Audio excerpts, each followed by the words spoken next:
Welcome to my channel. ಎಲ್ಲರೂ ಹೇಗಿದ್ದೀರಾ? ಬನ್ನಿ ನಮ್ಮ ನಾಟಿ ಹಸುವಿನ ದೇಸಿ ಹಸುವಿನ ಘಮ ಘಮ ಅನ್ನುವ ತುಪ್ಪ ಮಾಡುವ ವಿಧಾನ ಹೇಗೆ ಅಂತ ನೋಡೋಣ.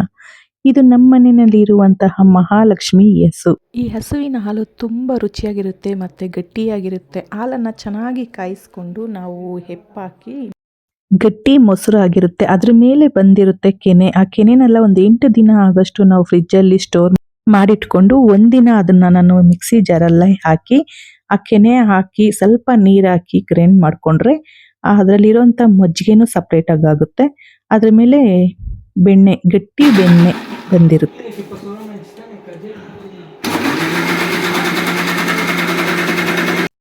ನೋಡಿ ಎಷ್ಟು ಚೆನ್ನಾಗಿ ಬಂದಿದೆ. ತಿಳಿಯಾಗಿರೋಂಥ ಮಜ್ಜಿಗೆ ಸಪ್ರೇಟ್ ಆಗುತ್ತೆ, ಗಟ್ಟಿಯಾಗಿ ಬೆಣ್ಣೆನೂ ಚೆನ್ನಾಗಿ ಬಂದಿರುತ್ತೆ.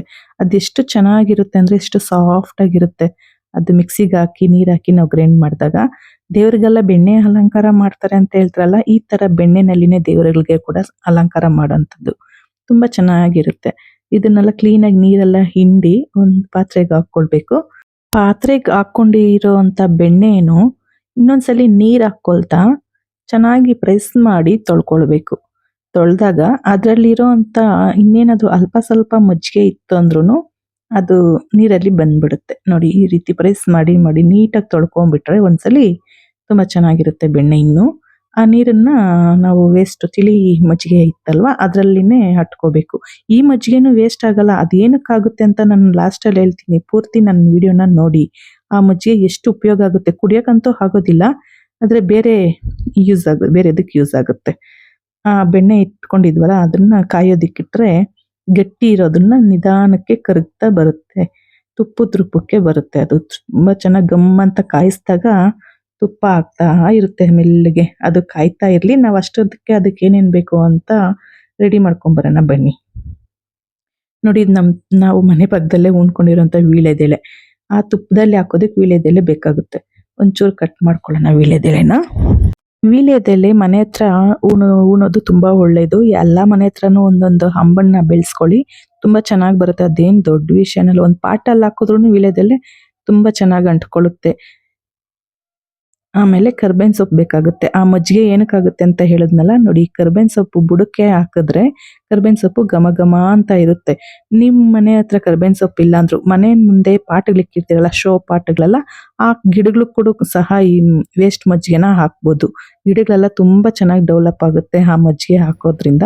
ನೋಡಿ ಅದಕ್ಕೆ ಬೇಕಾಗಿರೋದು ಕರ್ಬೇವಿನ ಸೊಪ್ಪು, ವೀಳ್ಯದೆಲೆ ಮತ್ತು ಏಲಕ್ಕಿ, ಲವಂಗ.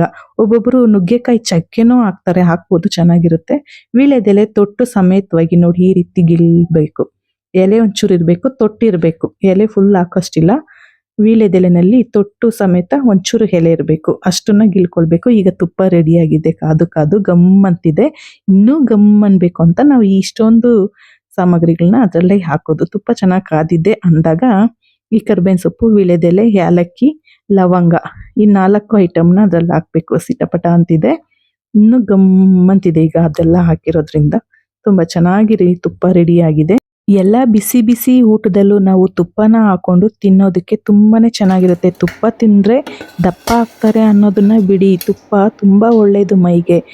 ಎಲ್ಲ ಮೂಳೆಗಳು ಗಟ್ಟಿ ಆಗುತ್ತೆ ತುಪ್ಪ ತಿನ್ನೋದ್ರಿಂದ. ತುಪ್ಪನ ಮನೆಯಲ್ಲಿ ಕಾಯಿಸ್ಕೊಂಡು ಘಮ ಘಮ ಅಂತ ಸವಿರಿ. ಈ ರೀತಿ ಮಾಡಿಕೊಂಡ್ರೆ ಮನೆಯಲ್ಲಿ ತುಂಬ ಚೆನ್ನಾಗಿರುತ್ತೆ. ನಿಮಗೆ ಅಂಗಡಿನಲ್ಲಿ ಬೆಣ್ಣೆ ಕೂಡ ಸಿಗುತ್ತೆ, ತೊಗೊಂಬಂದು ಮನೆಯಲ್ಲಿ ಈ ರೀತಿ ಕಾಯಿಸ್ಕೊಳ್ಳಿ.